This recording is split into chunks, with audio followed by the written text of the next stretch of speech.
we'll be able to upload a recording. So over to you, Stuart, if you want to give us a brief introduction about yourself and the Amy Gillett Foundation. Thanks, Max. Yeah, thank you. And thanks everyone for dialing in, for registering and coming along. I'm speaking to you from the lands of the Kulin Nation here in Melbourne. And I'd just love to pay our respects to their elders, past and present, and acknowledge them as the traditional owners of this land. And we're very privileged to work all around the country, and very, very respectful of First Nations people in every corner of the country. Yeah, I'm Stuart. I'm from the Amy Gillett Foundation. I'm the head of strategy and research.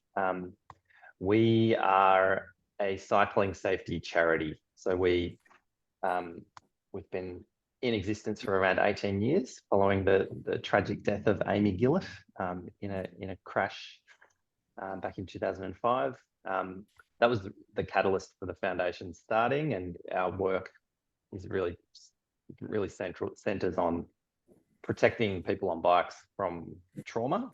At the moment, we're very deep into a program working with the federal government.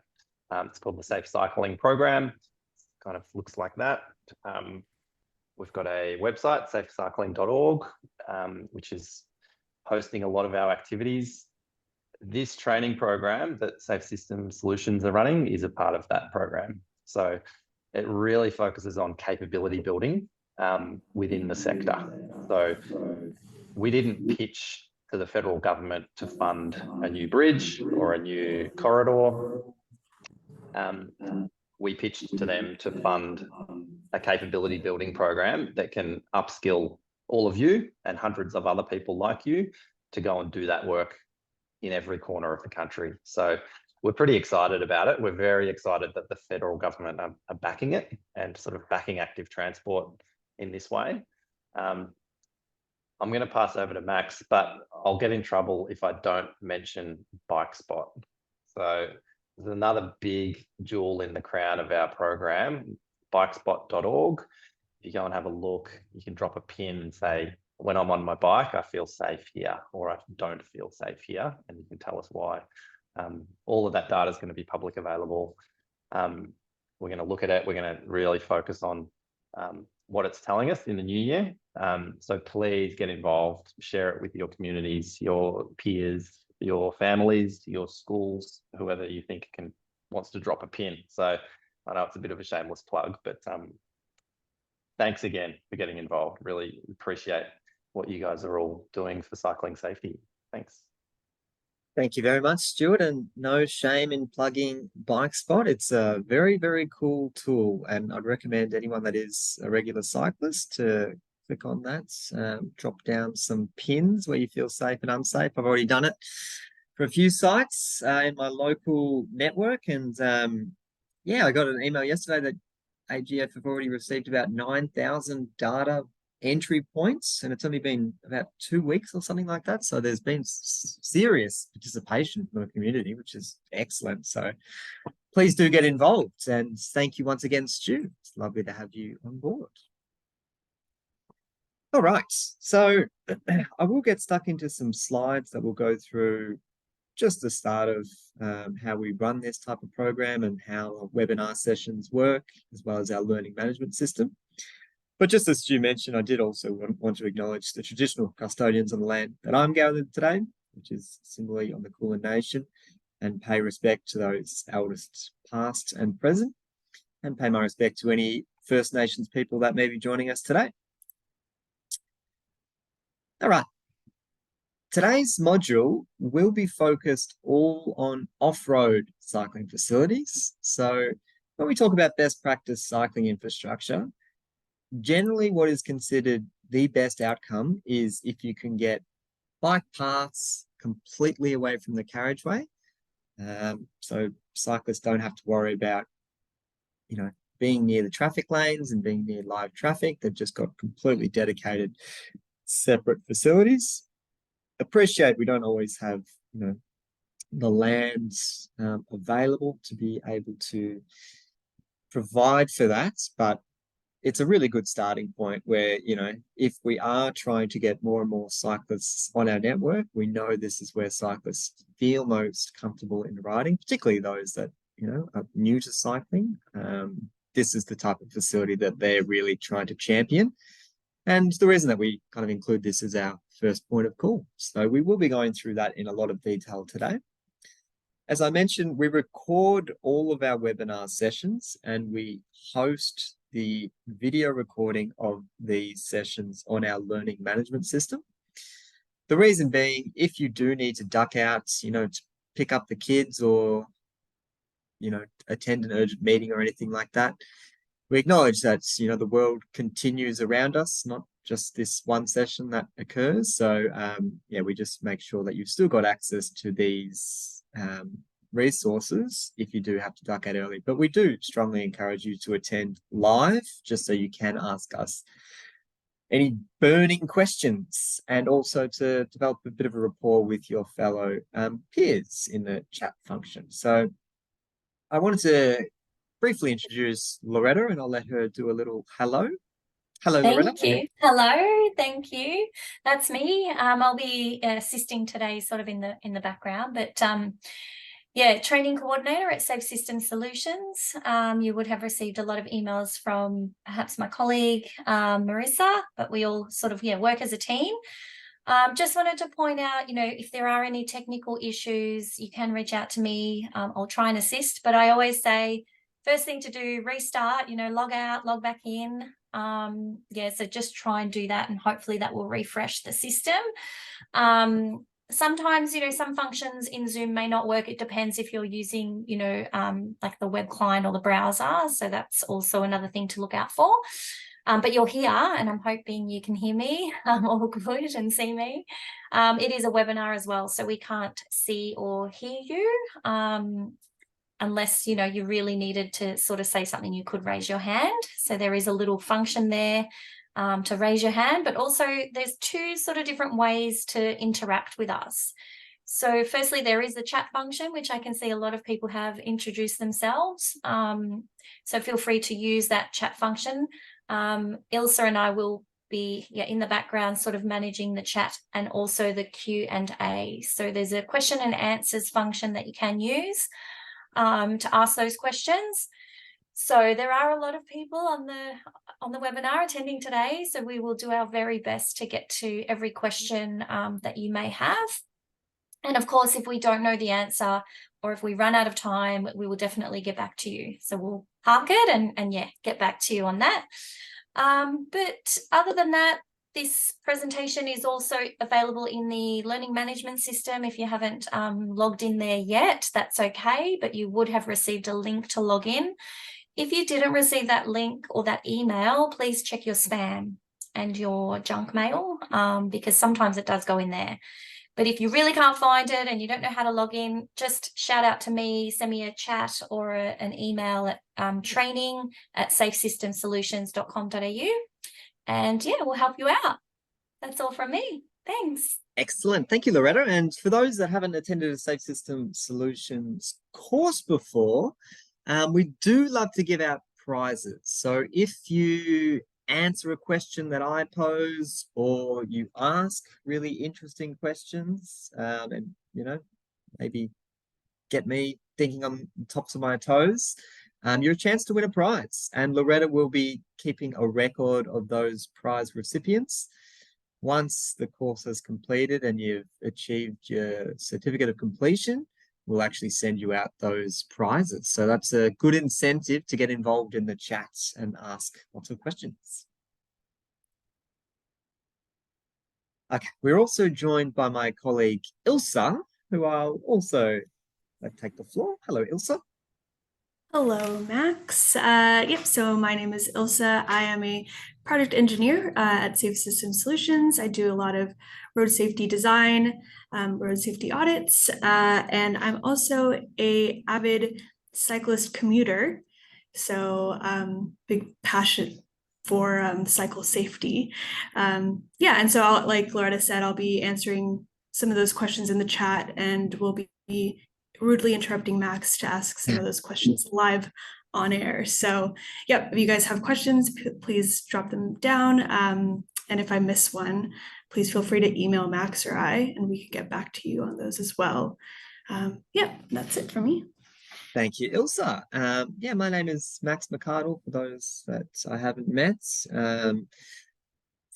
Been a cyclist for many years now and been working within the cycling infrastructure engineering space for about 8 years or so. And yeah, really passionate as a cyclist. I'm really, just excited to work in an industry that promotes sustainability and better improved environmental impacts and social equity and things like that. And I also think it's just a great way to get around on 2 wheels as opposed to being stuck in traffic and in vehicles all day. So yeah, I kind of live by the words that I'm preaching, so to speak. And yeah, you'll probably regularly see me out on 2 wheels. Our principal engineer, Ken Beer there, he has also been involved in the development of this training course and is very experienced within this space as well. He's actually going to be running module 2, which is on this Friday. So you will get a chance to interrogate Ken. So yeah, you'll see him on Friday. I've got a bathroom renovation starting on Friday, so I'm getting stuck into some demolition work on Friday, and that's where Ken will pop in and help with running this webinar. But yeah, we've certainly got lots of experience between us, and welcome any of your questions that you may have. Now, we have mentioned already a few times, we have this learning management system. It's really, really critical that you have access to this. This is where we keep all of our training contents. We reference lots of resources, and all of those resources are hosted on the LMS. Just on the resources, we don't focus on one specific jurisdiction. So for instance, if you're from Victoria or from Queensland, you will have state guidelines which tend to take precedent. We don't actually focus on one particular state or area of Australia. We've looked across the jurisdictions and taken bits and pieces from the variety of jurisdictions, what we would consider best practice to enable a more principle-based approach. For those, working within those states, you would have to interpret things and make sure they meet your state guidelines. But yeah, just a note on that we're not just focused on one specific area of Australia. We also do reference international guidelines as well in this. But back to the LMS. So really important that you have access to that. All of your quizzes and assignments are also on there. So we don't do any of that by emails or anything because it just gets too messy. We've got this one central platform where everything's kind of organized and taken care of, and you'll get all your grades and feedback and all that thing on the learning management system. To make sure that we've got maximum engagement during our sessions, we have incorporated this fun little fellow here. This is Wally the Wombat. And Wally is going to periodically and randomly pop up throughout today's slides, today's presentations. And all you need to do is, on a little bit of scrap paper, just take a tally of how many times you see Wally, because there will be a quiz question, which will just be, how many times did you see Wally? So if you want to ensure that you're getting the best mark possible, we just like to get participants focused on this screen and not just answering emails in the background and doing detailed design or anything like that. So just a reminder. This first one on this screen is not included in the count. So you're currently at 0 Wallies, but you will see some going forward. We do have minimum benchmark requirements in order to achieve your certificate of completion for this course. The reason being, we don't want it to be seen as like a tick box exercise. We want to be providing practitioners and participants the actual improved skills within cycling safety. So we do have quizzes and tests. Some of the benchmark requirements are attending of these webinar sessions. As I said, preferably live, but if things take you away, then you are able to catch up when it's convenient. Completion of all of the set tasks. So we've got 2 quizzes, 2 assignments, and a site visit. I know that sounds like a lot, but we are, trying to reflect that people also working full-time jobs and could be working part-time or whatever it is and have other things going on. So we're not trying to make this an overly onerous thing. So if it is taking a lot out of your time, just reach out to us and we can help you along that. We also have a minimum 80% pass mark, which is pretty high. It's very, very high. The reason being, like, we want to be providing excellence and really improved skill sets for those involved in this course. And we haven't set the criteria, like we're not requiring people to write theses or, long essays to respond to our quiz questions or anything like that.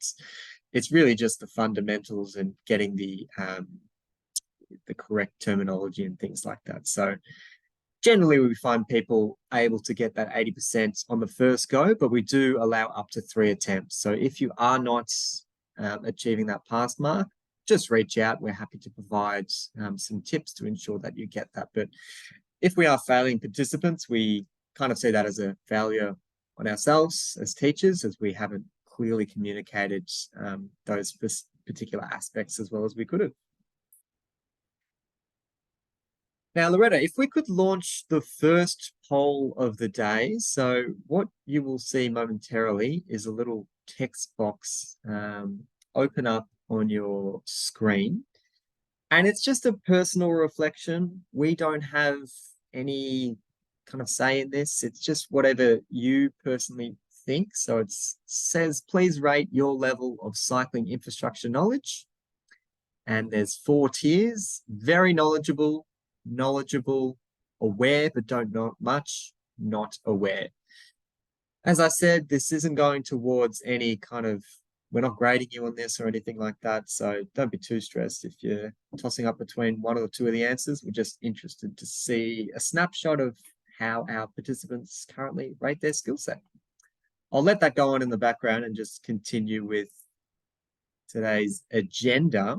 So as I mentioned, we are going to focus on off-road facilities, and more often than not, that involves shared paths. So a shared path is where you've got cyclists and pedestrians commingling within that space. We'll talk about what we should be aiming for in terms of path width, gradient, hazards, how sightlines can be quite influential for cyclists, as well as fencing considerations. Invariably, our off-road facilities or shared paths, eventually they do cross over carriageways. So we'll talk about how we can manage that interaction. So within our shared path crossing road little sub-module, we'll talk about cyclist priority treatments. We'll have a good discussion around bollards and the DDA requirements as well. Finally, the last part of today's module will be around shared paths where they cross over other shared paths, and talk about things like wayfinding signage and managing cyclist speeds at these conflict points. Now, we might end that poll just to give you a bit of space on your screen, and I'll just check in with Loretta and Ilsa if I've missed any questions to get started, or we're happy to just get stuck into the content. I think we're good. No, well, one question, sorry, that has come through. Will we talk about non-shared path off-road cycling facilities at some stage? Yes. In fact, that's the first thing we'll talk about. So let's give a prize out there, Loretta. See how easy it is to get prizes. Thank you. And what about scooters? Scooters are not exclusively covered in this. It is very much a moving topic, it's quite topical. So yeah, I'm happy to provide any specific opinions on that, but yeah, there's no actual content that we go through specifically for e-scooters or anything like that. Thank you. I just want to point out, sorry, just before we kick off, in regards to prizes, if you can just rename yourself in the Zoom, you should have like 3 little dots next to your name. If you can rename and make sure that we know who you are, because if you've just got letters or numbers and you win a prize, I won't know who you are. So that's it. Thank you. Thank you, Loretta. All right, so shared path design. Now, as kind of alluded to in that first question, if we are able to provide separate facilities for cyclists and pedestrians, and we've got high volumes of both of those users, that is a really, really good outcome. So in this photo in particular, this section where we can see the cyclists are riding, that's actually an exclusive bicycle facility. So pedestrians are not encouraged to use this space. Instead, pedestrians are encouraged to walk. I don't know what's going on with my pen today. It seems to be quite upset with me. It keeps doing that. Pedestrians are instead encouraged to walk closer to this kind of esplanade section. Ooh, it's very not happy. And so just to give you a bit of context of where this is within Melbourne's CBD, and it is a very common cycling commuter route. So lots of cyclists travel in to get to their office job and then travel only. So this is a really good idea of where you've got significant volumes of your cycling traffic, and they're also likely traveling at relatively high speeds, as it's designated as strategic cycling corridor, and it is a common commuter path. You've got high speeds of cyclists, so we don't necessarily want to have pedestrians commingling there, because they have obviously much slower travel speeds, and they may take more meandering paths. So if you're a cyclist, that would mean you'd have to be kind of weaving in and out of pedestrians, which is uncomfortable, both as a cyclist and as a pedestrian. But I just wanted to acknowledge that first, where you do have those high volumes of our vulnerable road users, as they're called, so pedestrians and cyclists.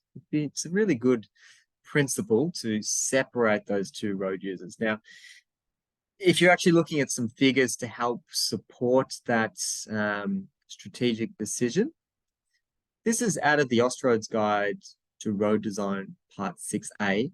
In the bottom of the screen, we tend to include our sources, just in case you ever need to, do your own research within this space, or you just want clarification of where we're getting this material from. You'll find that reference there. So this is out of the Austroads Guide to Road Design Part 6A. And the figure that we're looking at here is basically what is the cross-section we should be aiming for based on the number of vulnerable road users. Along the y-axis, I've got number of pedestrians two-way per peak hour. It's such a mouthful. I don't know. I just think this could be simplified to just how many pedestrians, how many cyclists, or just population. But anyway, this is the terminology they've gone for. Along the x-axis is number of cyclists two-way per peak hour. The main thing that you really want to glean from this particular graph or figure is that as our cyclist numbers and pedestrian numbers get higher and higher and higher, and I'll just take the extreme, if we were looking at really significant volumes of both, what's actually being recommended in this figure or graph is a 4-meter bike path and a 4-meter footpath. So it's not suggesting we provide a shared facility, because it wouldn't be appropriate just given the number of vulnerable road users. Instead, it's saying let's separate our cyclists and our pedestrians. So just keep that in mind for any of your projects. This might be a useful one to reference.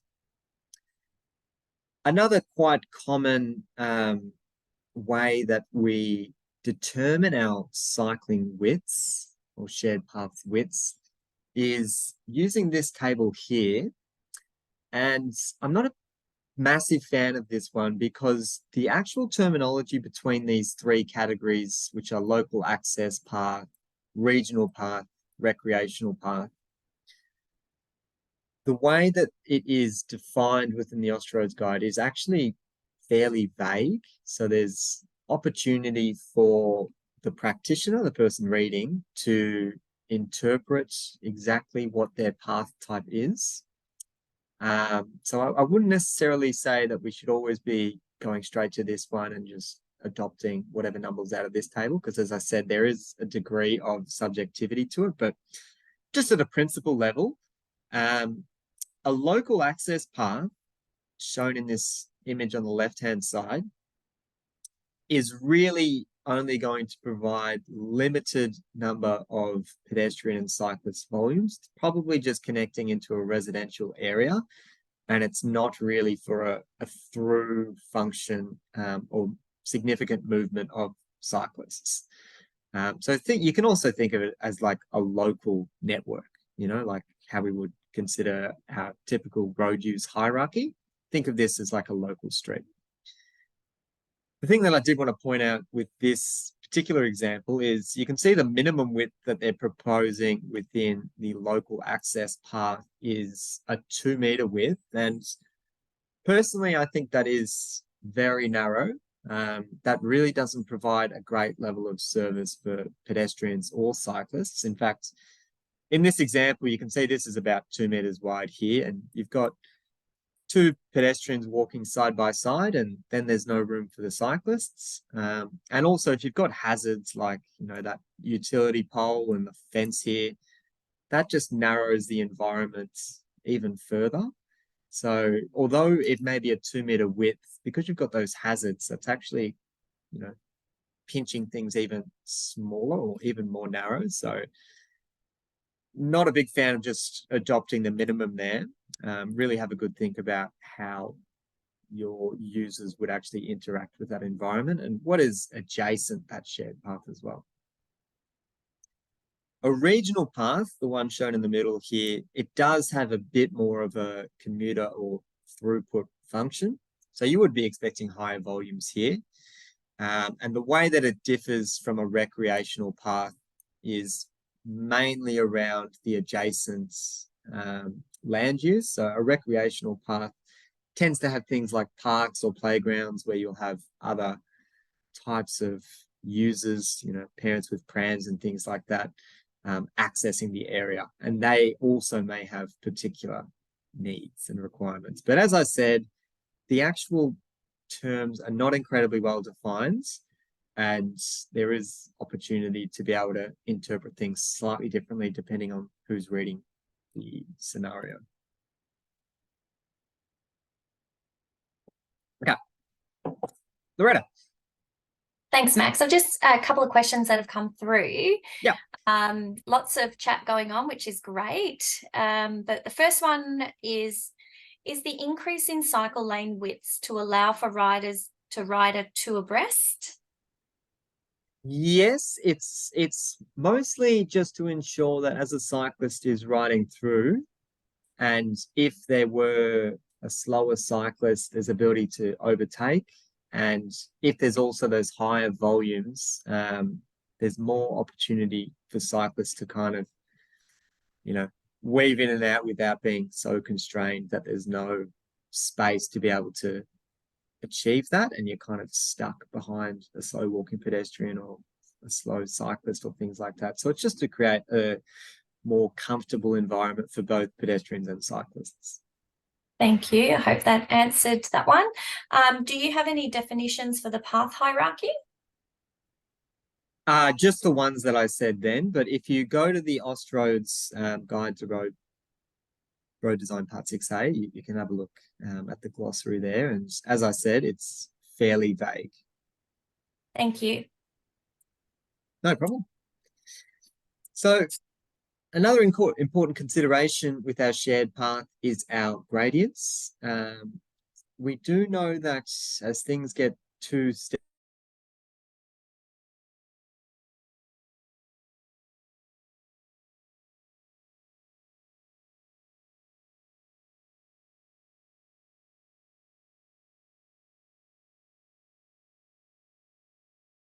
And this is the graph that we would actually use to help provide some guidance around what would be appropriate for cyclists to be able to.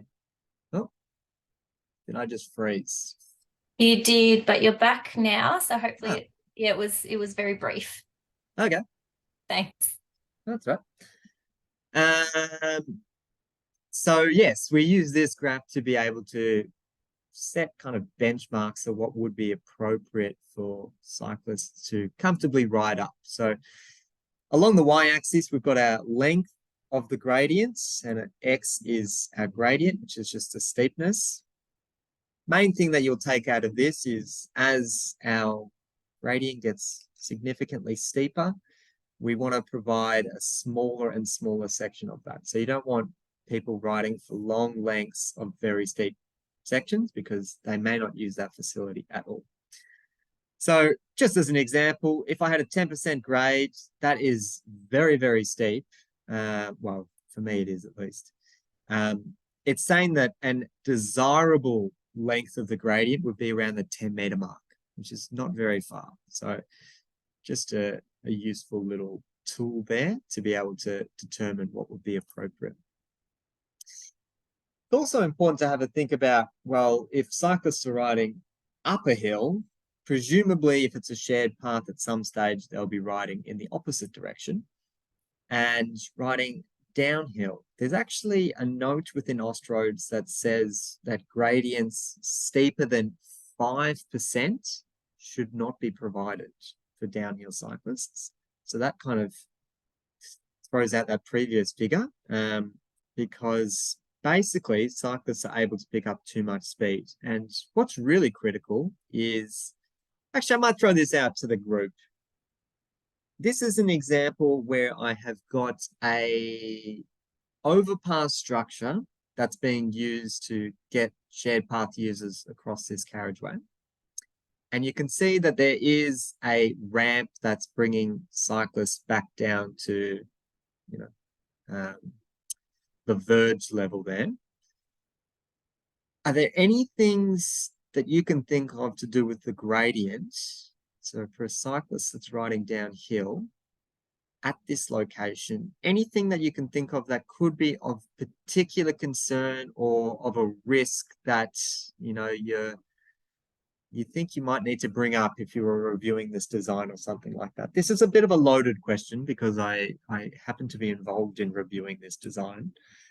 But I'll give you 30 seconds to have a little bit of a think about that and let you pop your ideas in the chat.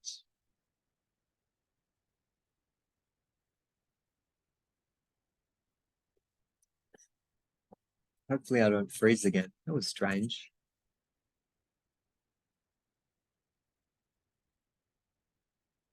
All right, so I can see lots of very relevant points coming through. And magpie attacks. Yeah, right. It is that season. Magpies tend to like me for whatever reason, probably because I'm a Collingwood supporter, but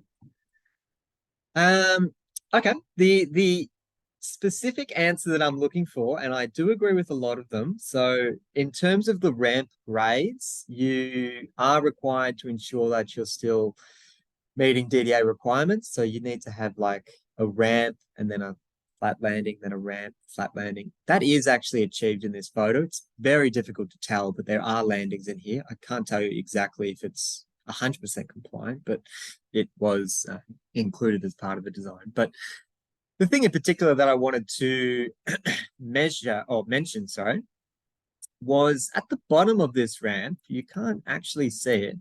You can see it on this image on the right. There is a connecting shared path. And so what that actually means is as cyclists are heading down this ramp, right where they've picked up all that speed and momentum, there's a conflict point, which is just not a great location. So it's bad in the sense that you've got cyclists traveling at high speeds where the conflict point is. It's also a bad scenario in that it's basically invisible. You actually cannot see that there is a connecting shared path at the toe of that ramp until you're 10 meters away from it.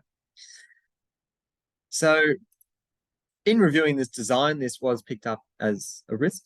And one of the recommendations was, can we just move this conflict point to further down the alignments? And very happy to say that that did get accepted and that has been moved. But having a think about both how cyclists would be traveling uphill in terms of the gradient, but also downhill is an important consideration. We don't really want to have cyclists traveling at high speeds and then have things like conflict points or hazards or poor sight lines. We really want to ensure that we're maintaining a very good path network at those locations. Loretta, I'll let you pick a prize out of there for the person that mentioned either sightline issues with the conflict points or the speeds of cyclists or anything like that. We've included this diagram of a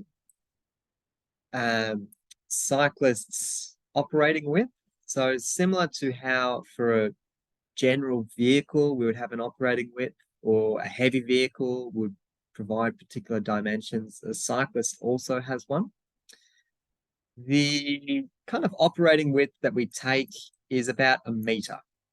So that's the cyclist's width, as well as just a little bit of clearance either side of the handlebar. It's about 1 meter wide. Now, Austroads also acknowledges that if the facility that you're looking at is going uphill, then cyclists tend to have this, well, they tend to use, that swinging momentum of going left and right to help maintain their speed. And so that width can increase to about 1.5 meters, but generally this type of diagram is what is used to define the operating width of the cyclist.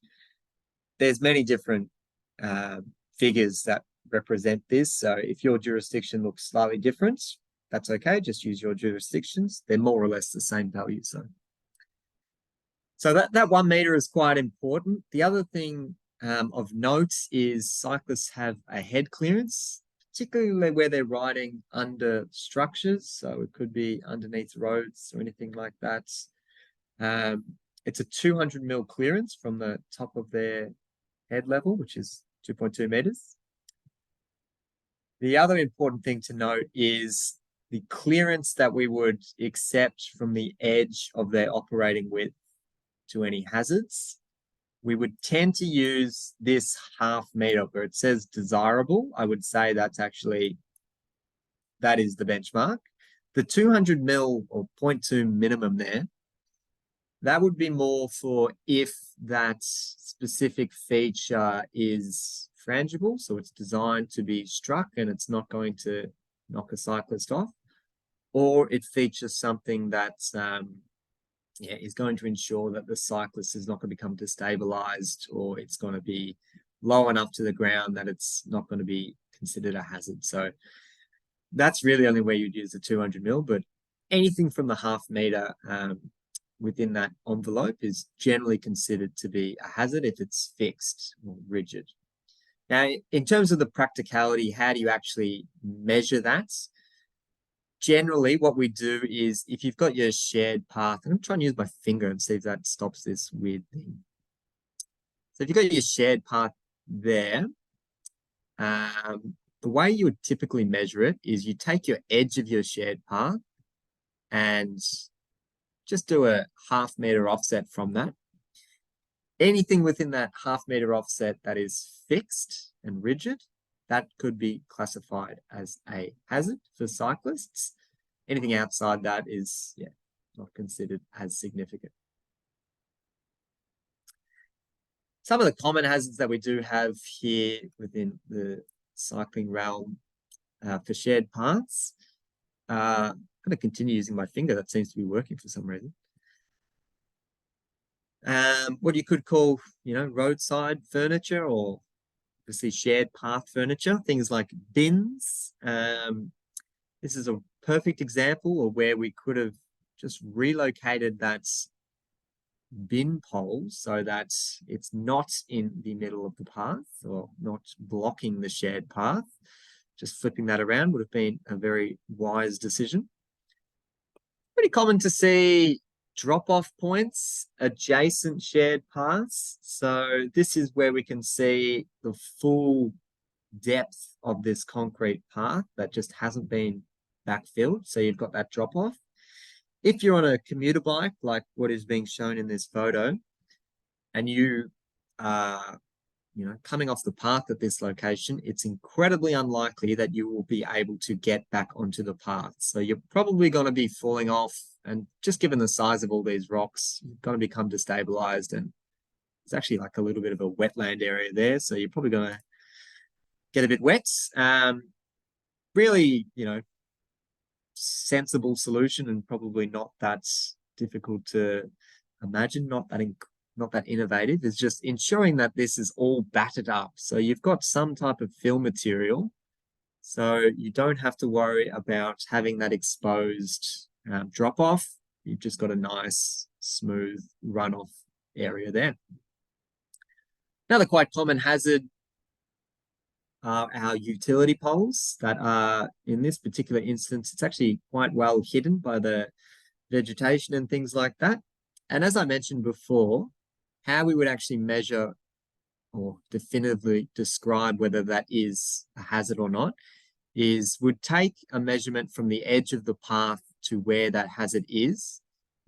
If that is within 0.5 meter, less than 0.5 meter, then we would consider that a hazard, and we would look at ways to try and mitigate that. So errant cyclists are less likely to collide with that. And of course, the ideal solution is to be able to, completely remove that. But it's also quite common on shared paths to use things like flexible bollards with reflectors on them, just to showcase that there is a pinch point here. So this is an example of how that could be managed. So you can see the shared path actually narrows where this hazard is. And they've used these flexible bollards just to help demarcate that there's something changing up ahead. Now, once again, I think it's a much better practice if you are doing a review of design drawings and you notice this, well, the recommendation in terms of a primary treatment, or what you'd be really advocating for, is let's just see if we can move this gantry post further into the embankment there, just so we can have a nice consistent width through here, rather than just trying to make things a little bit better. Let's try and remove the risk altogether. I'll check in with Ilsa and Loretta to see if I've missed any questions. It's been quiet so far for me. One just came through. Is the 0.5 meter clear zone for all types of paths and speeds? Yeah, it is taken as a general rule of thumb. Yeah.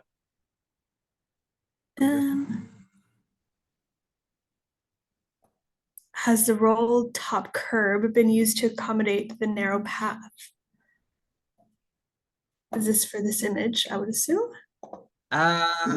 So perhaps that's referencing, I'm trying to get rid of this, the roll top curb. So either that curb or the kind of bevel on the thing.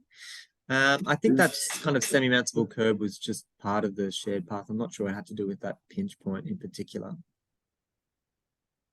I could be wrong though. Someone's asking if it's appropriate to have a path up against the curb drop off, if that is acceptable. If you can include that width in your 2 meter minimum. Sorry, do you mind repeating that? Sorry. I think they're asking if a path is along a curb, the edge of a curb, you can include if the minimum width, your 2 meters, if that can be measured all the way up to the edge of that curb, or if it's to the back of the curb. I would be measuring from the back of curb, because you basically want to consider where are cyclists likely to be riding, or how do they interact with this, and that is that space there. They are not using this space here, nor should we be encouraging them to use the invert in this particular scenario. So we shouldn't be taking measurements from there.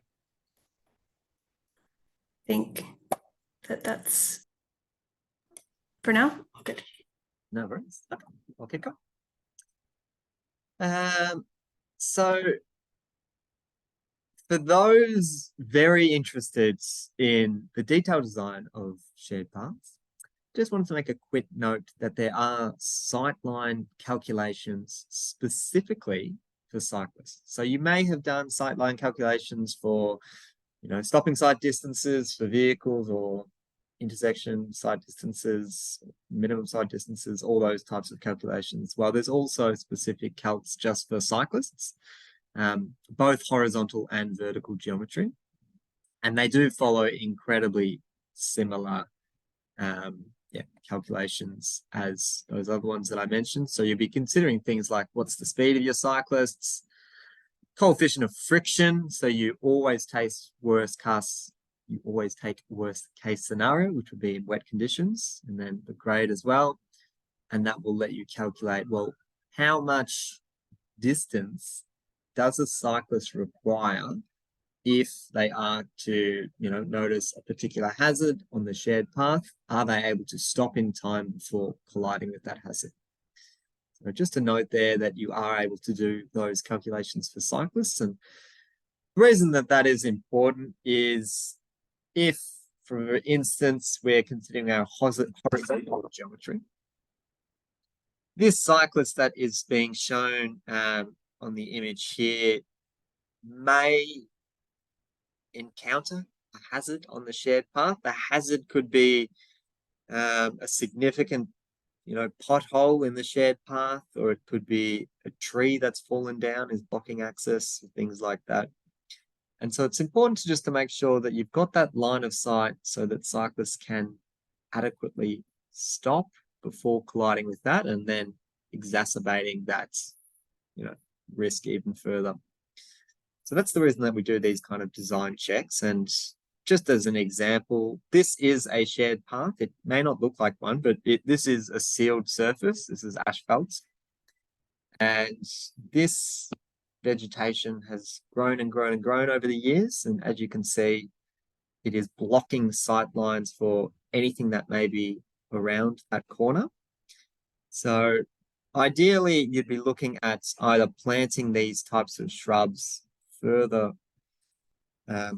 away from where that shared path is, or using planting that is not going to grow so large so it won't impact on sight lines. But just thought I'd share that in more practical sense of why you'd be recommending these things. Also wanted to have a chat about fencing.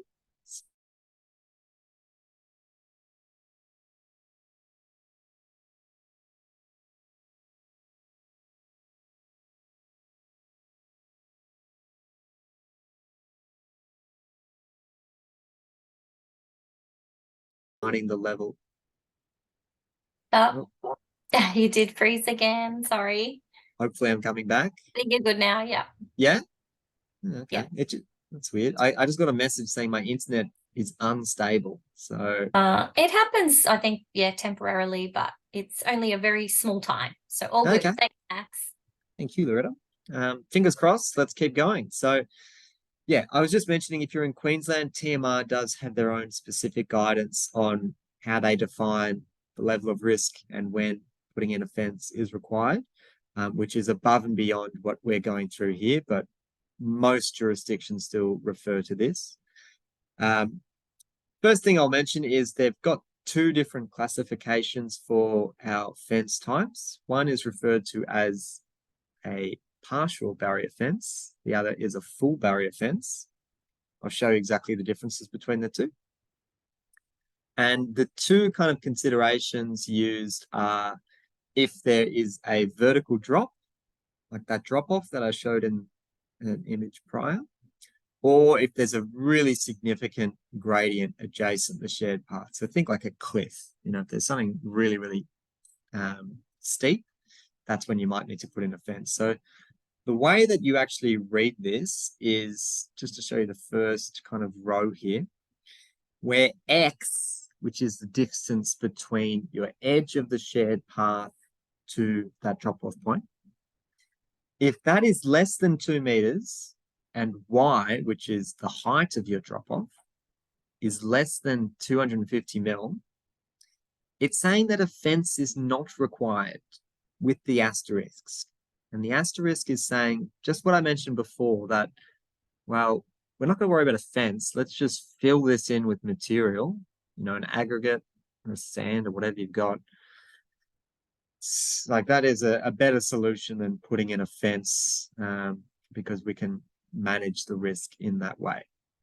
Now, where you do have more significant drop-offs, either a partial or a full barrier fence is required. If it's greater than 2 meters, it's a full barrier fence. I'll go over to the gradient side of things now, or the batter slope as it's referred to. For those that have done, you know, barrier design or any of these embankment calculations, you'd probably be familiar with this idea of the 1:Z ratio, or like rise over run, if you want to go back to high school mathematics. So that's what's kind of referenced in this, where Z is, you know, indicative of how steep things are getting. If it's a 1-to-1 slope, that's 45 degrees. That's incredibly steep. That's when you'll require your full barrier fence, but, you know, you can do some calculations there to determine if it'll either be not required or a full or a partial barrier fence. Now, just to show you some pictures of what this looks like, a partial barrier fence is our top image, and you can see what it has is it's got these windows or openings where theoretically cyclists could fall through, particularly, you know, children cyclists or recumbent cyclists, things like that. They would theoretically be able to fall through those gaps. A full barrier fence is just vertical members where there's no possible way to fit through those sections, but there still is the risk of going over. It's quite a small risk, but those are the two tiers, and that's how those classifications are made. Personally, I think it's quite onerous to do these calculations, and yeah, I think it's a bit of a strange way to demarcate the two, because you've still got the risk in the partial barrier fence. I don't know, seems to be a bit more intuitive just to eliminate that risk more comprehensively. Elsa, I saw you pop up for a second. Did you want to ask any questions there? You immediately answered the question, so That was all great good. timing. Good.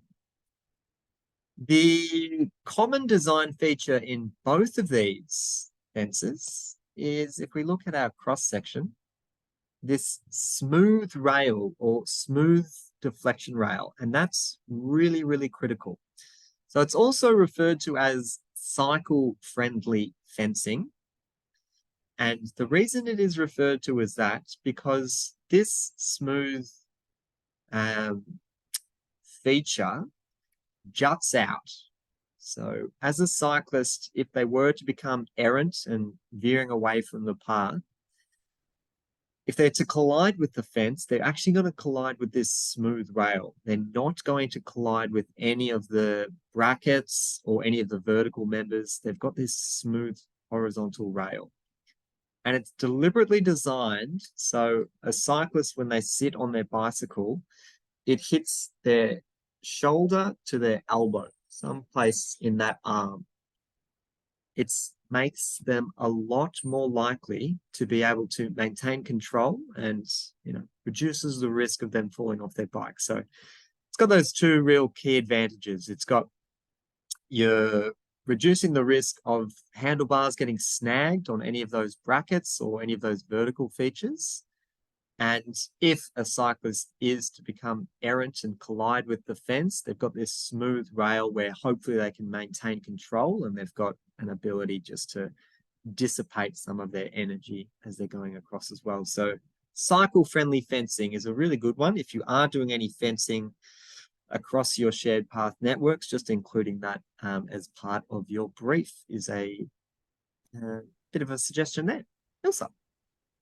And someone mentioned that some of this fence was rejected for one of their projects. Is there anything that's specifically good to have along a road or adjacent to a traveling lane, I think? Yeah, okay. So that's a good point. If you were within the carriageway, let's give a prize out there, Loretta, to whoever asked that one. If you were along a carriageway, these kind of wonderful smooth rails that I was just talking about could become a spearing risk for general traffic. In other words, if a motorist were to crash into that, there is a potential that that horizontal feature could come off the fence and, you know, pierce the windscreen and potentially injure the occupants of vehicles. So tends not to be used around carriageways. Instead, what you may be looking at if you were close up against a carriageway would be to install, I'm going to just annotate this one, and we'll say that this, instead of the fence and the 1.2 minimum there, this is more like 650 mil, something like that.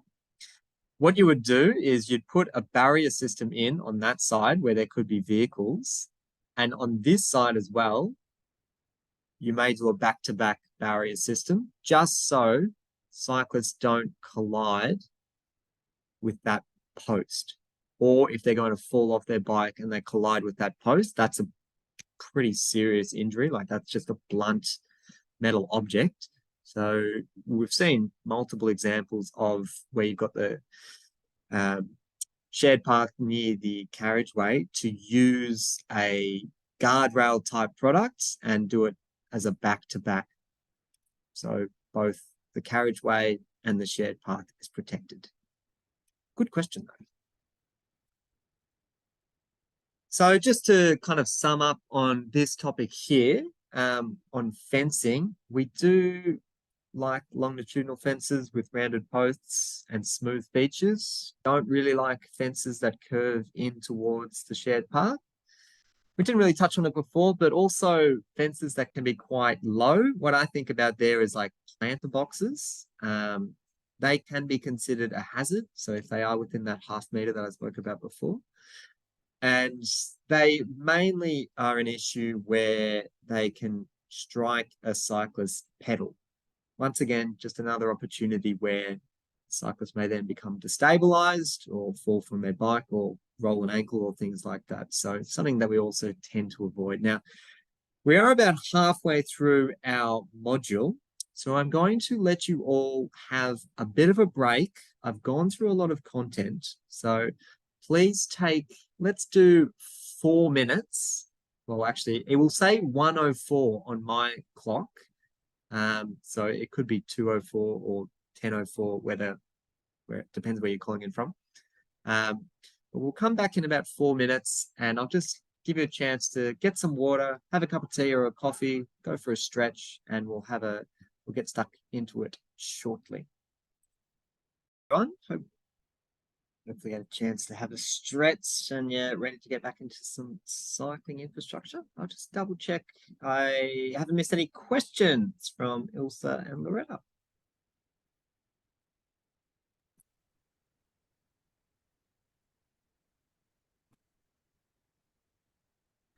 I was just answering one, typing one out, but we can just go through them while I have your attention. Someone has asked, is guardrail is much lower than the 1.2 meters horizontal rub rail? Would there be a risk of the cyclist falling over the guardrail? Yes, good point. So in this very terrible drawing, I tried to say that we'll do 650 mil instead, because it is lower to the ground.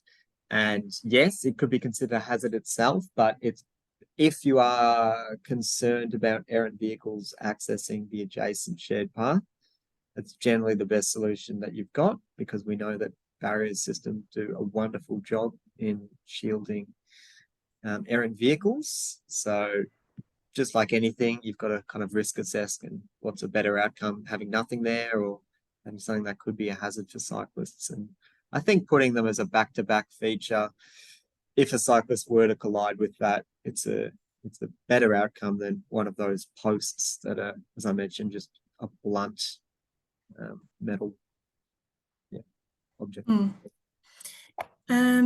Is there a minimum or maximum visual permeability for the fences that you know of? Not that I know of, no. So this is, taken out of the Austroads. It's also in the Australian standards, but they don't actually provide the what the mesh clearance is there, as far as I'm aware. But happy to be corrected if anyone knows. Look through the chat, and just a reminder again, it is easier if you guys put the questions in the chat because we can kind of keep track of those. I'm sorry, not in the chat, in the Q&A chat, just so that we can be sure. And if we can't answer them, we'll be able to find them later to get back to them. I might jump in. I think there was a question. I don't think it's answered. Apologies if it has been. If you need roadworthy barrier, is there a preference between steel rail and concrete F-type for cyclists? Good question. So typically those decisions are always made with respect to what is the vehicle that you're trying to contain. So you tend to be thinking about the other side of that barrier system. In terms of what would be a better outcome for cyclists, I dare say, running into a metal guardrail or running into a concrete barrier would likely have similar results. It's going to hurt either way. Concrete would probably be a bit more significant, but I wouldn't say that'd be the driving factor. What you'd probably be considering is with the guardrail, because that has that deflection zone, if that deflects into the shared path, and then potentially you've got issues there with, that guardrail feature entering the shared path, that may be a consideration. The other thing could be a maintenance implication, like if it were to be struck, how quickly could that be fixed if it was guardrail?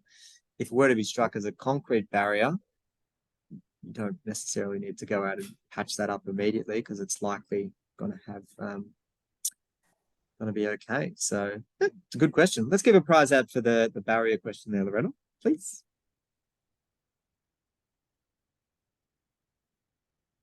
Anything else there, Ilsa? You look like you've got one on the tip of your tongue. I'm just reading all of them. Okay. Do we have a product that has a bike fence and barrier on the other side, or propose a bespoke one? So is it a back-to-back? So No, fence on one side and barrier on the other? Not that I've seen. So as I mentioned, where we do have the shared path adjacent a barrier system, we tend to do a back-to-back guardrail situation. I've also seen the posts have these little kind of plastic caps that are meant to kind of soften the blow for cyclists, but I would think that'd have pretty negligible effect. It's going to hurt either way. But yeah, I not that I've seen that we've got an approved product that we would say this is what we always do on our shared paths. This is just a principle, it's better to protect cyclists from this. That might be all. Sorry. But if not, please feel free to put them in the Q&A chat. So we'll move on to our next little sub-module of today, which is shared paths where they cross over roads. And I've got another poll here for the group. So Loretta, if you don't mind popping up poll number 2 for module 1. And we'll have a look at this environment in a bit of detail. I'll just move the little banner so you can see it a bit clearer. And the question is, should fencing be installed along the shared path that we're seeing here?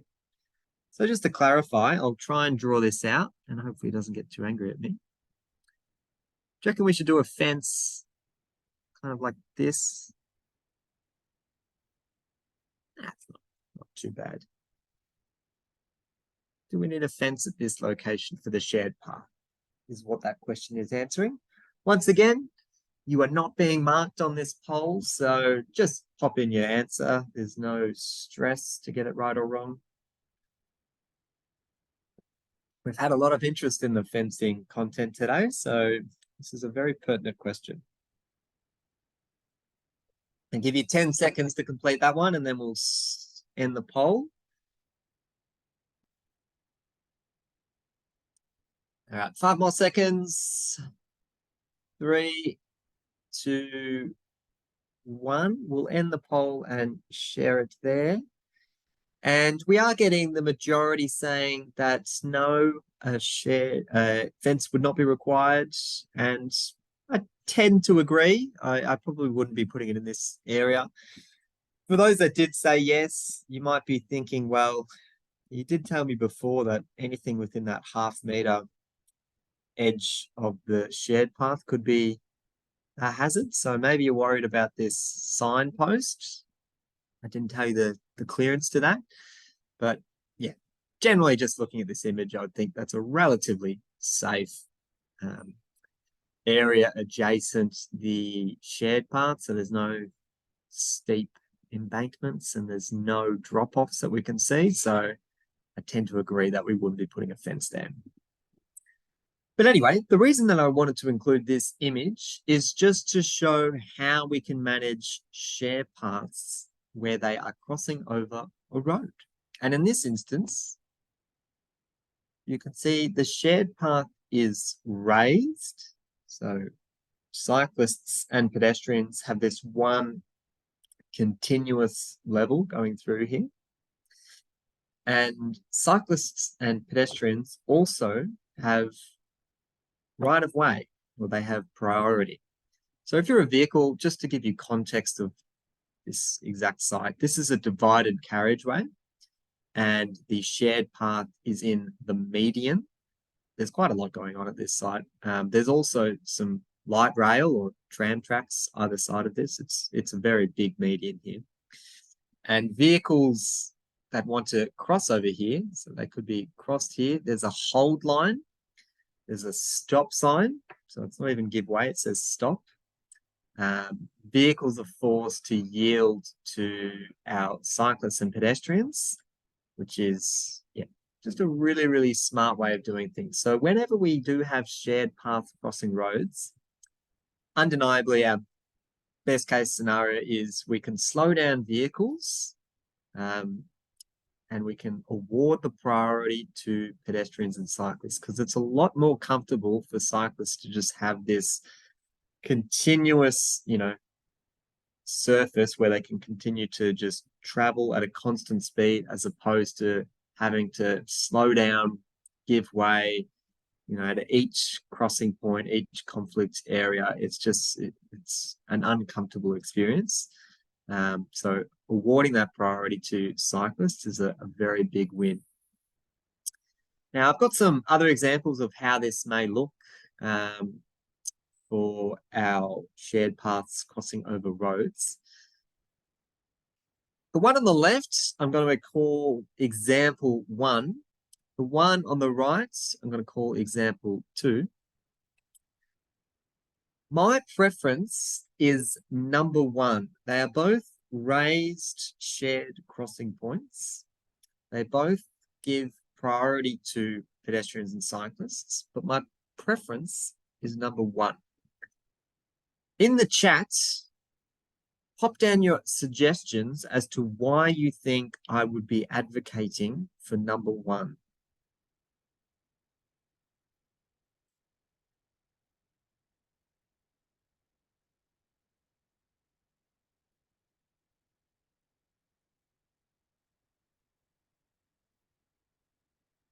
Good. Yes.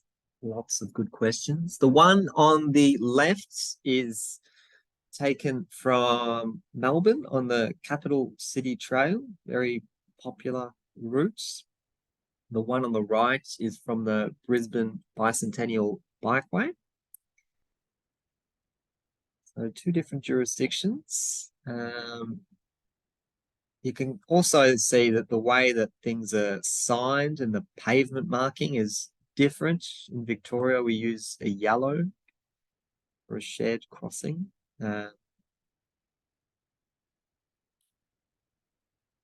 right, I can see lots of good answers coming through. So I agree with what's that I'm seeing here. One in particular, I like that give way sign is a little bit ambiguous. I would agree. The number 2, but the kind of pertinent issue that I was going there is just the angle of the crossing. So in example 1, although you can't see the lead up to it, you can see that where the conflict point is, that angle is relatively perpendicular. It's like 90 degrees. Meaning if you're a motorist approaching that conflict point, your sight lines for seeing oncoming cyclists are dramatically improved. And that works both ways. It means the cyclist is much more likely to see a vehicle as they're approaching that conflict point as well.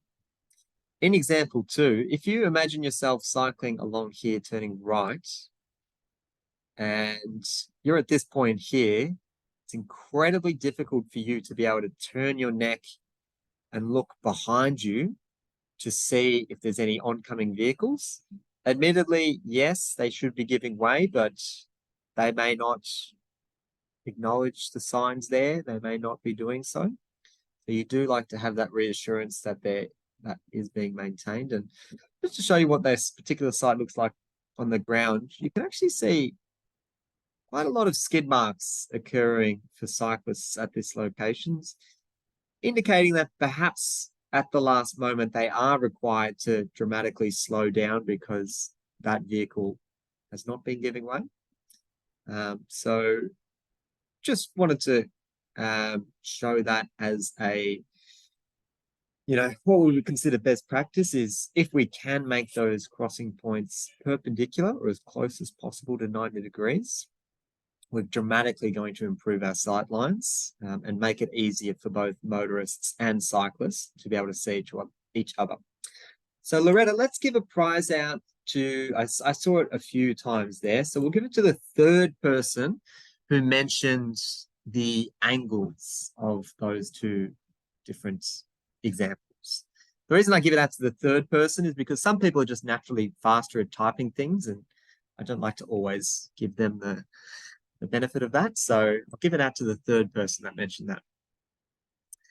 And I also just wanted to make a statement that I am familiar with this particular site and this constraints as part of this project. So I understand why they had to go with this type of geometry and why a perpendicular crossing couldn't be made. So I'm not trying to, diss this particular job or anything like that. I'm just trying to show why this could, create issues for cyclists.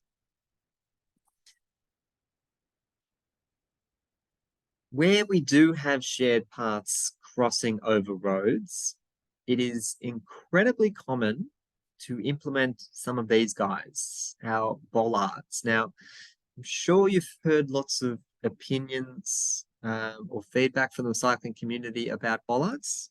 And I suppose I'm just here to demonstrate their uses and how they have been historically used. So first thing, I'll just make a few comments about some different types of arrangement for bollards. So in this first image here, the bollards are being utilized obviously to prevent vehicular entry, so vehicles can't access this shared path, use it as a rat run or take their motorbike there or things like that, which is fair enough. You can understand why that would want to be avoided. However, we need to also acknowledge that bollards in themselves are hazards. So as I spoke about before, if it's at the edge of a shared path within that half-meter mark, and it is a fixed object, it's considered a hazard. Well, these are typically installed in the middle of shared paths. So there's no escaping the fact that bollards are hazards. If they are to be installed, what you don't want to be doing is making them blend in with their surrounds. So although this perhaps was the design by a streetscape architecture firm that said this will look really beautiful, they look absolutely hidden in low light conditions, or if it's raining or drizzly, they just completely blend in with the surrounds, and a significant issue for cyclists. These are called banana bars. They're up in Queensland, up in Brisbane. They're no longer installed. In fact, I believe they're ripping them out because you just got this really tight pinch point where cyclists tend to collide with each other head on at the at those locations, which is also not a great solution. But what I'll just say within this space is have a think about how likely it is for a vehicle to actually access this space. So in this middle example, this is within Melbourne CBD, and it is, I would say, 200 meters from the carriageway. A vehicle could basically not access this because there's further bollards that present access prior to getting this location. So the reason that these are actually installed is to prevent maintenance vehicles, council vehicles that need to go and pick up rubbish or need to access the adjacent boardwork to do works and things like that. It's to prevent that type of vehicle access. And to me, that is such a few and far between instance of that ever occurring. Why would you put in a permanent fixture that is a constant hazard 24/7 to help alleviate that? I would suggest other ways, such as, ensuring that all staff within their swims or JSAs have got this understanding of where their work zones are and how they access them. Or you can also create up like geofences within vehicles these days, so you can't travel beyond a specific point. But I think those particular examples where you can use other, perhaps more administrative measures, they could just offer the same level of benefits for reducing the risk of vehicle entry as this, which is a constant hazard for cyclists. Other examples that we see for bollards, timber bollards, chicane treatments. So this is the idea of cyclists having to slow down and kind of deflect the shared path as they are approaching a road. They've got pros and cons associated with it as well. They're generally incredibly visible, which is a good thing. So cyclists are aware that they're going to be slowing down within this space, but it's also quite common to see them narrow and not permitting things like cargo bikes or bikes with trailers access in these locations, which is not a great outcome either. So have a think about how you could manage, or what type of users you're expecting there and how you could manage their access. And this last example is just using kind of a U bollard shape. This is in Hobart. And I think, as I mentioned before, if we considered this as we're trying to alert cyclists that they're coming up to a road, or we're trying to get vehicles not enter a specific area, I dare say, the way that this is set up already would be a relatively good way of reducing that as a risk. And putting this feature in, if we compared that to if we wanted to ensure that we don't have vehicles accessing a rail track, we don't just have random fixed bollards in traffic lanes or anything like that, that would be unheard of. I think we should kind of adopt a similar philosophy to cyclist lanes or shared paths, because lots of cyclists do collide with these and they don't necessarily record them or report them because they're unsure if they can. And when you're riding in groups as well, if you've got lots of cyclists, the cyclist that's in the front of the group may be able to see these hazards, but those behind may not be able to see it. So there's that issue of just being able to not being able to see these hazards. So, and I've gone on it quite a bit, but I'll give you an actual example. This is a bollard that we have close to our office, actually, in Brunswick.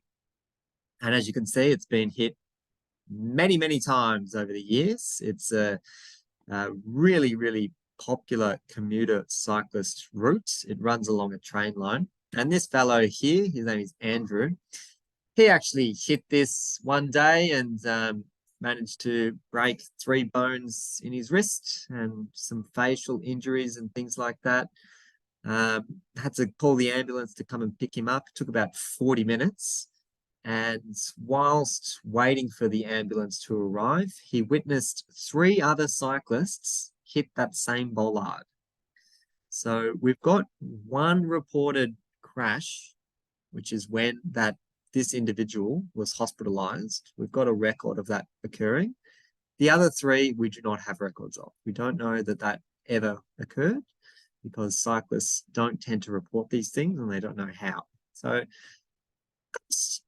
provides a little bit of information as to, the underreporting of cyclist crashes and also how significant bollards can be in causing trauma to cyclists. And I should have also just confirmed that Andrew here did decide to take this to the courts and sue the local council. And council, just after they heard about this crash, they did go out and just give the bollard a bit of a spray paint and put some fresh tape on it. So haven't really removed the risk, but tried to make it a little bit more visual. Anyway, just wanted to share that. So you might be thinking, well, what else can we do if we are trying to really reduce the risk of vehicle entry? And one thing that I'm a really big fan of is, using greenery, landscaping, vegetation.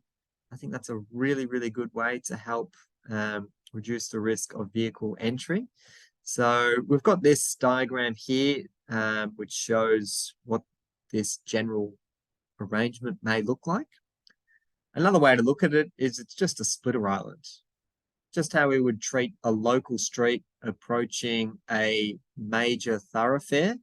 You might install a splitter island to raise the awareness of those on the local street, but also to do the other thing, which is to help reduce the vehicle entry at these locations. So big fan of these as an idea.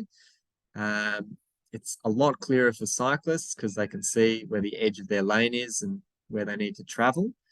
And it's also possible that within this landscaping in the middle here that you're suggesting, you could put bollards within that space there.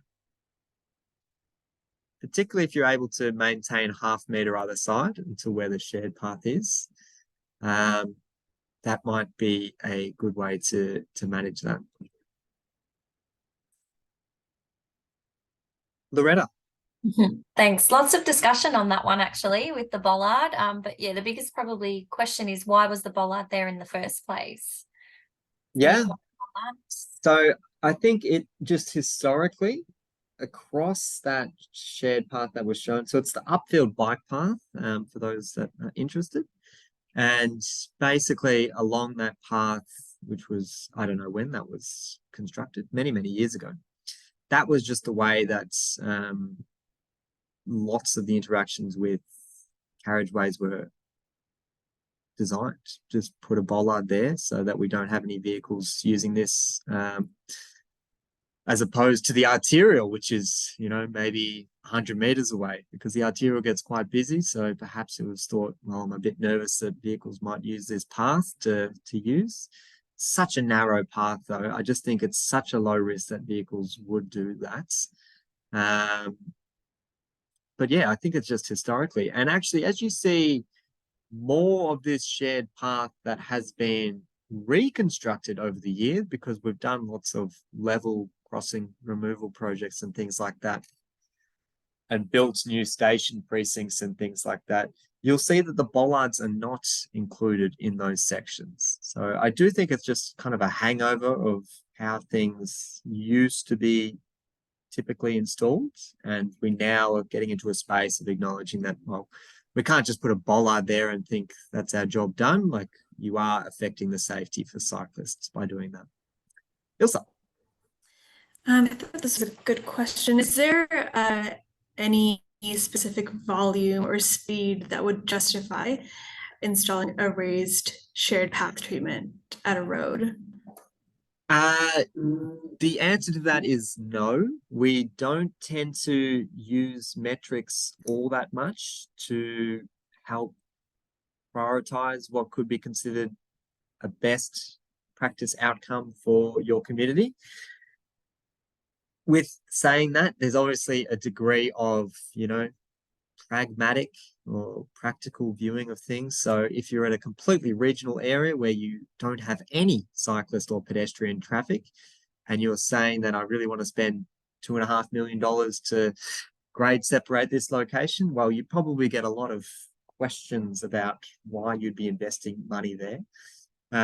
But the way that we kind of are teaching this and the way that the guidelines currently are moving towards is it's stepping away from relying on X amount of cyclists or X amount of pedestrians before you do a specific treatment. It may be different depending on what jurisdiction you're in, just because that level of risk for that specific user is just as relevant, So whether you are, there's 100 of you crossing at the same time or just one of you, that risk for the individual is the same. So instead, we're taking this as a principal approach, and we know how can we improve safety for our community.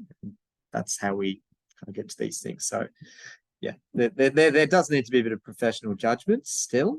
The other issue with assigning metrics is historically we've got, as engineers, I'm an engineer myself, we tend to get quite fixated on the numbers. And if we've got 100 cyclists a day, then that means you have to do this, and that's all you need to look at, and job done. But it's not necessarily going to be the best outcome for that community. There also may be assumptions with that metric. Perhaps the counts were done when it just wasn't a very busy period, which would influence the results. Or, if there was 100 or if there was only 99, not 100, you'd do one thing over the other. So anyway, we tend to be moving away from relying on our metrics and instead thinking about our treatments more strategically. But as I mentioned, that is dependent on which jurisdiction you're in, because other jurisdictions do still have particular tools to help determine what type of infrastructure to implement. Good question. Let's give a prize out there as well. Any other questions? We'll move on. I think that's it. Right.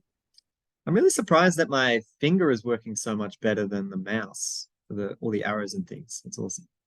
So this is just an example of kind of using a little bit of vegetation. It's mostly just grass there, but and they've also been supplemented by the use of these bollards here. And I actually quite like this example because these bollards have little solar panels on the top there, and they've got lights on the underside of them. So they do a wonderful job in low light conditions because they illuminate the area and illuminate that hazard. Once again, it's really not going to stop a vehicle that is, wants to get across there. They can do that if they want. There are also other bollards here from memory that's help to reduce that as a risk. Wanted to make a quick note about our DDA requirements. So that's the Disability Discrimination Act.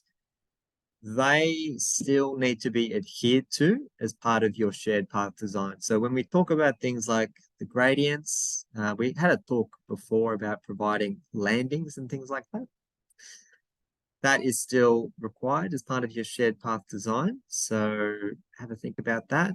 The other thing is your TGSIs, your tactile ground service indicators, the little kind of braille that is commonly installed approaching conflict points. Things like that are also still required where you've got shared paths crossing over roads. So just be mindful of those requirements as well.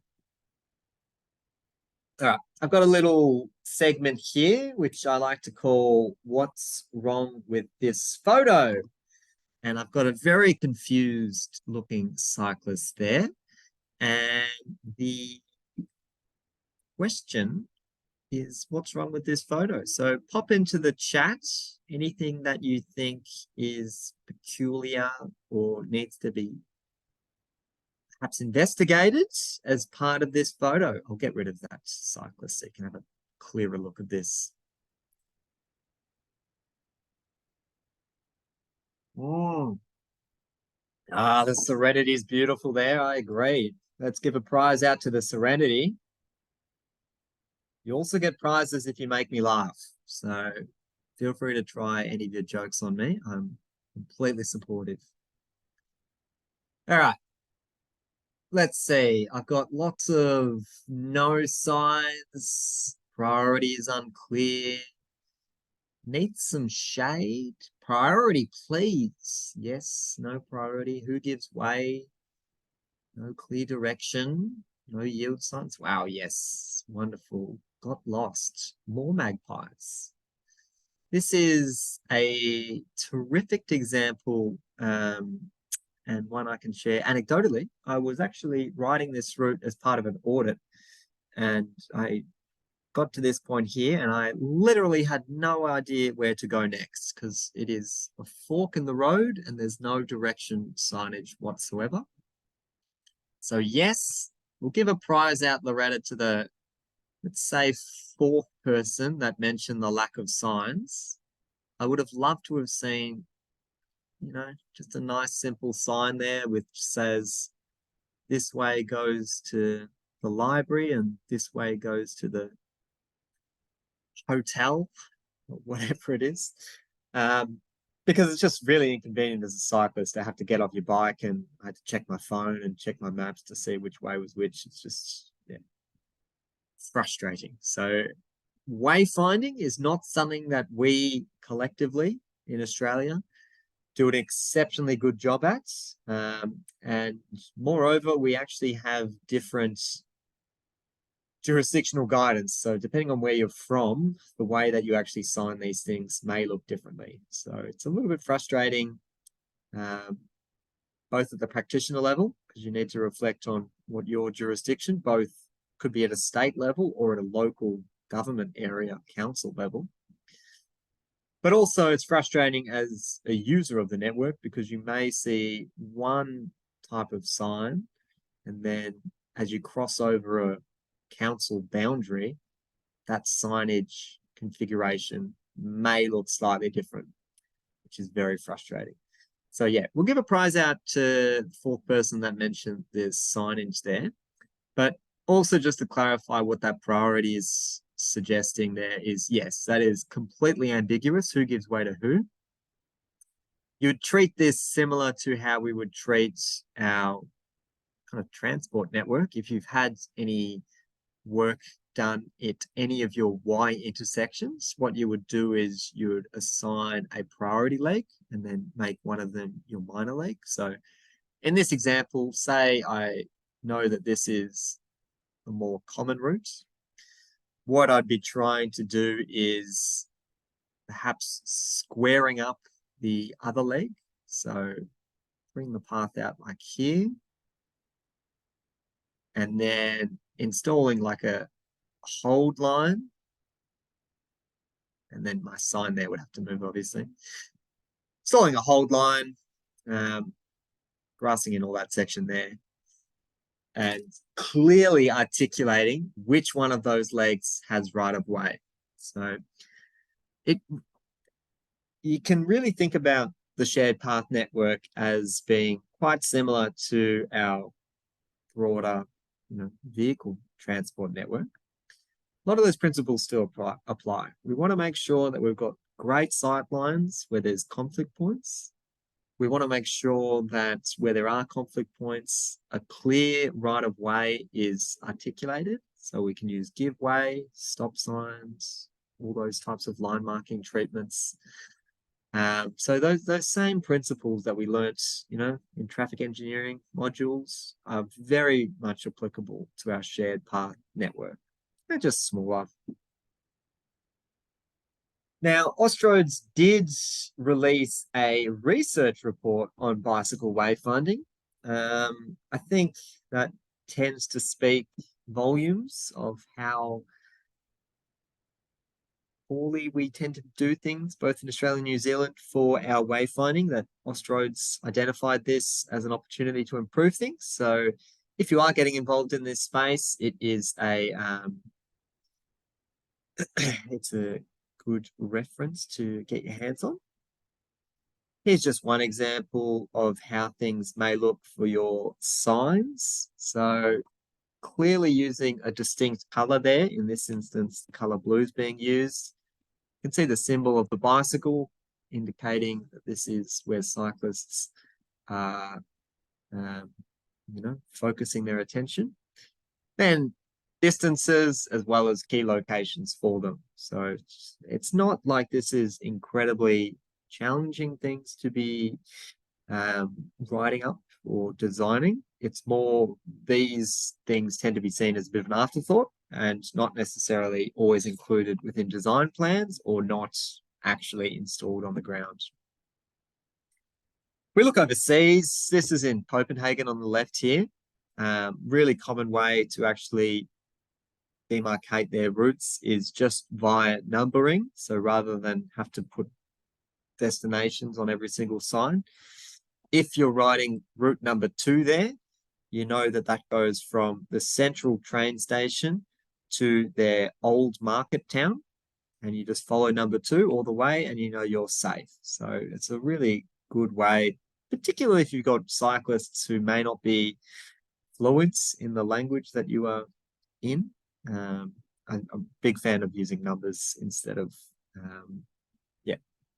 destinations, as mentioned. The right-hand example is what is being used in the Netherlands. Once again, a numbering system and distances shown there with how long it will be to ride there. I've also seen how long in minutes it might take you to ride there. That would be obviously dependent on how fast you ride, but that could also be a way that you can, something else that you could put there. Now, where we do have shared paths interacting with other shared paths or pedestrian facilities, this is a really interesting example that I've taken out of Perth. It's just adjacent their City West train station. So the platform is just up here, and you can kind of see the pedestrian boom gate walkway thing is just there. And this happens to be right adjacent where their shared path is. So they're trying to acknowledge that, all right, cyclists, as you're going through this specific area, there's going to be a lot of pedestrians, because what happens is pedestrians get stuck at the boom gate because there's a train. As soon as the train passes and the boom gates open, you've just got this flood of pedestrians, right? They all just got to move in one big group. So they've deliberately installed some curbing, some pavement marking, a little splitter island. Once again, this is looking very similar to what we may do on our vehicle network, just to help communicate to cyclists that there's something changing about this environment, and you should be aware that you need to give way, slow down, and look out for pedestrians. Now, I think it is a bit of a peculiar example. Another treatment that you could perhaps investigate in these types of scenarios is if you were to create a raised platform. That's all raised there. Not the best drawing. But if you were to create a raised platform, similar to what we did with where vehicles are crossing over shared paths, that's hump will physically slow down cyclists. So you're no longer just relying them on seeing the different colors or seeing the curbs or things like that. That's would be a way to actually physically slow down cyclists. Much, much more likely to then be giving way to pedestrians and not just zooming through there to get to the platform as quick as possible. So just another thing that could have been perhaps investigated. But anyway, just wanted to show that as an example. Another thing that I do see quite commonly is, just stencil line marking or pavement marking on the shared path, which, slow down and look out for peds or any of those types of examples.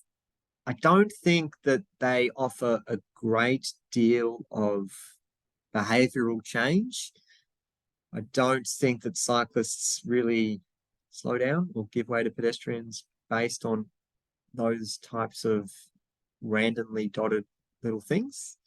And I say that because they could be placed where the conflict point is, meaning that you've already got a cyclist traveling at speed. The only time that they see that is basically when they're at the conflict points. So it's far too late for them to actually change how they're interacting with that environment. So I don't think that they offer a great deal of benefit. But if you were looking at more, corridor or pedestrian precincts where you really want to show over a length of area, you could look at more like tactical urbanism types of, pavement marking and things like that, just to really demonstrate that cyclists, you are entering in a different space. So you really need to slow down and give way to other pedestrians. The other thing that I've seen, I might include this in a slide for Friday, is the use of kind of like transverse pavement markings or like rumble strips. So as cyclists ride across them, they get this little haptic warning in their handlebars that, hey, you're about to enter an area that's different to your shared path. So just a heads up. So I think they do a bit of a job. That is the end of the content for today. I was just going to spend a bit of time going through the LMS now. But before I just touch on that, I just wanted to mention where we end our shared paths is also very important. Just putting up an end sign is not really going to cut it, where there's obviously a demand for cyclists to continue through. So having a real good think about how your projects ends and how cyclists may continue on their journey is a big consideration. While I'm getting the LMS up, Loretta or Ilse, any question? Yes, there's a few questions. Do you know if there is lighting guidelines for cycleways? Within the street lighting Australian standards, 1158, does that sound right? That is correct. You will see reference to how to illuminate shared paths and also where they cross over carriageways and things like that. So I'd be referencing that as well as your relevant supplements. Do you have any thoughts on textured pavement to slow cyclists? Question. Let's give a prize out there. So depending on how textured it is, you don't want to create any friction loss risks for cyclists or go the other way and make it too destabilizing for cyclists. I do think that we do have products out there that can be used quite well to provide that surface change to cyclists that they're entering in a different space. But yeah, just need to be mindful of what that surface is. And then just I think a general comment on wayfinding signs. Is there any guidelines in terms of warning signs, so advisory signs on so that cyclists can make their decision prior to that location? As Prior it's to the usually just kind of crossing. just usually right there. That's a good point. I'd reference that Austroads report that I talked about before. From memory, it does tend to just be at the decision point as opposed to 200 meters ahead or whatever it is.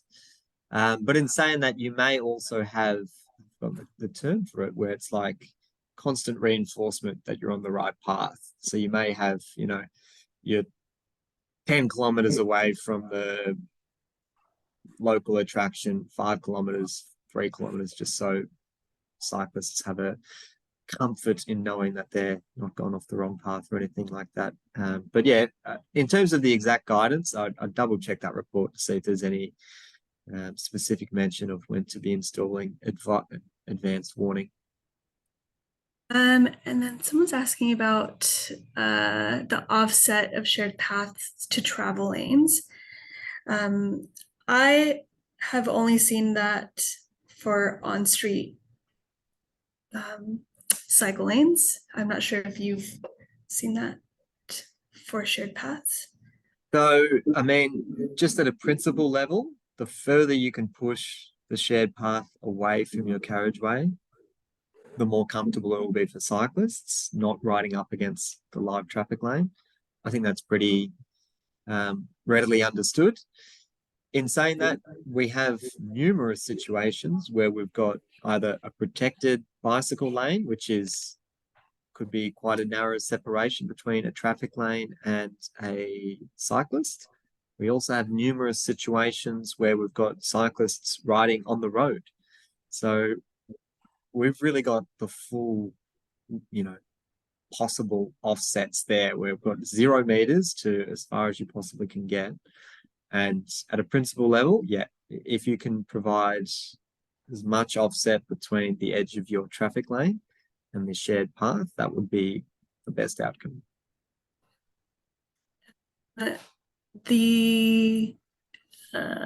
Someone's asking if you can nominate a hilly city with great bike paths. I think there's some cities in Australia that could use a good example. I'll open that up to the chat. If you've got a nice hilly city that you can think of that's got wonderful cycling infrastructure, yeah, San Francisco, I would agree. Do they have good cycle lanes? Yeah, they do.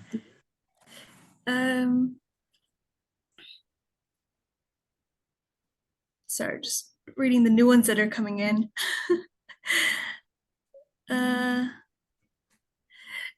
Is there any comments on managing speeds along shared paths? I think this question is going to become more and more relevant as e-bikes start dominating shared use paths. I know I've almost collided with a few e-bikes.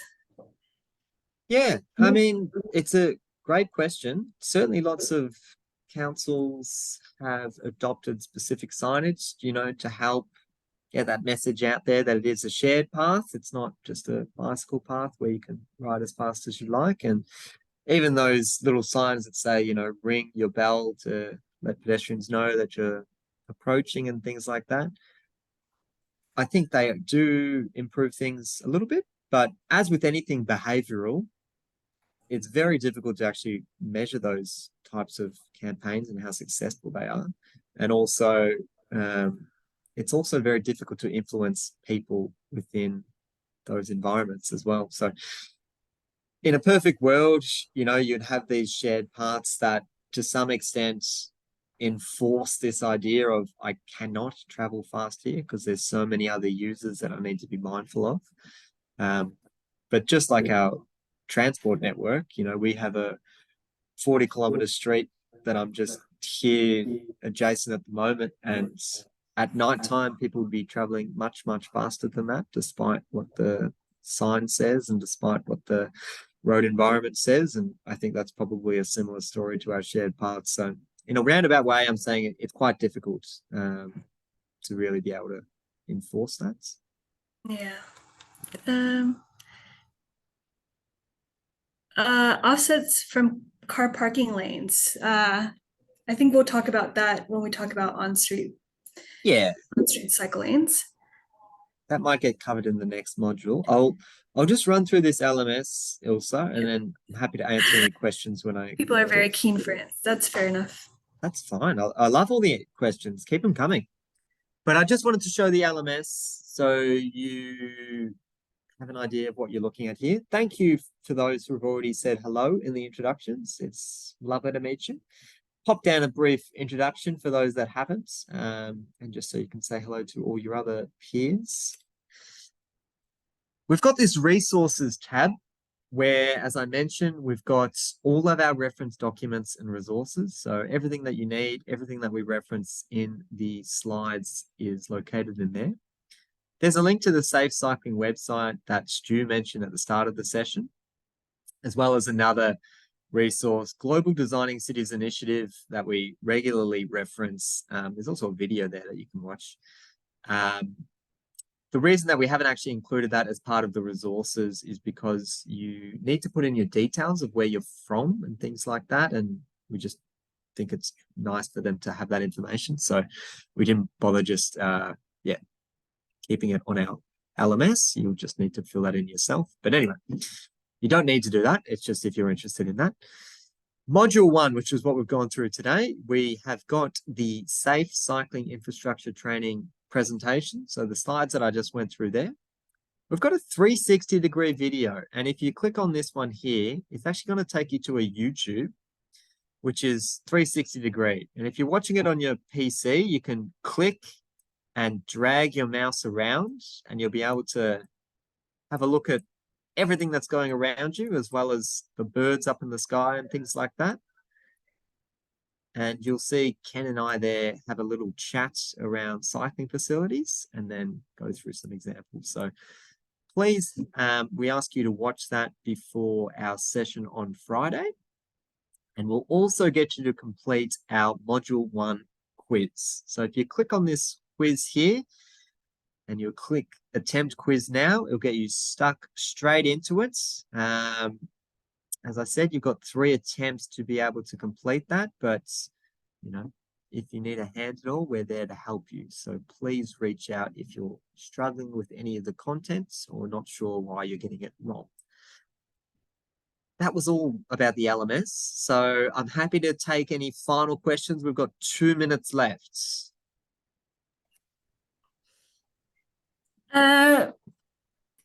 This might be a bit of a difficult one, but is there any way to design for those bike riders that are not really going fast enough to be on a road, but not slow enough to be on a footpath, especially with Victoria and South Wales having footpath laws that you can't ride there. So they get a good example. So for example, a kid riding their bike to school, how would you kind of cater for that?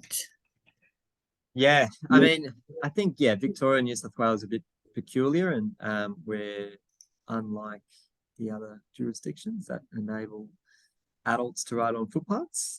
Some would agree or disagree with that statement. I wish there was an easy solution that we could just have, wonderful facilities that caters for all of our different types of cyclists, and, whether someone wants to dawdle along and has got a trailer on the back, or someone wants to get from A to B as fast as possible and do their training. But what we tend to see is those in the latter category, they would just go on road despite what's provided off-road, and those that don't feel comfortable riding on road tend to go on the off-road facilities. But we're rarely seeing, a perfect streetscape that is going to provide equal access for every single user at all times, because we just have a diversity in demographics, not just for cyclists, but pedestrians, could be wheelchair users, mobility scooters. I'm not super familiar with the program, but the Safer Ride to School, do they have any resources about that could provide more, or no? They could do. it's a good suggestion. Yeah. It has just clocked over 2 though, so I might Okay. pause there and we might follow up with any of those questions offline. Thank you for your worries. input for today. It's lovely to hear your engagement. And yeah, I won't see you on Friday, but you will see Ken. So I hope you will enjoy the next session. Log in early as well because we'll do some trivia. So that's a chance to win a prize as well. So just a couple minutes early and you'll get some trivia. Thanks, Max. Thanks, everyone. Take care. Bye. Thank you. Bye. Bye.